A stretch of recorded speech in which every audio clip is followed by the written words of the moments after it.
আমি বাজার থেকে মাছটা এনেছি। মাছটা দেখুন, ইলিশ মাছ। আমি এই কটা পিস এনেছি, 280 টাকা আমাকে নিয়েছে। দেখুন, মানুষকে বিষ খাওয়ানো হচ্ছে, এত পচা গন্ধ বেরোচ্ছে। আমাকে বলল, দিদিভাই আপনি মাছটা নিয়ে যান। আমি হাত দিয়ে দেখিনি, আমি মাছটা নিয়ে নিলাম চট করে।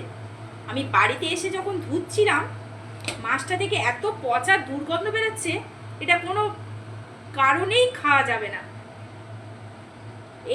এই সব মানুষদের বলছি, এই যে লোক ঠকানো এইসব ব্যবসা করছেন মানুষদের এই মারার জন্য, প্লিজ দয়া করে, বাচ্চারাও তো এইসব মাছগুলো খায়। দেখুন, এই মাছে কিচ্ছু নেই। দেখুন, মাছটা একদমই পচে ঘেটে গেছে। প্লিজ দাদা, এরকম মানুষকে মারবেন না। এখানে আমরা বাচ্চাদেরও তো খাওয়ানো হয়। দেখুন, মাছটা কিচ্ছু নেই। দেখুন, কতদিনে স্টোরে রেখে দিয়েছিল এই মাছটা।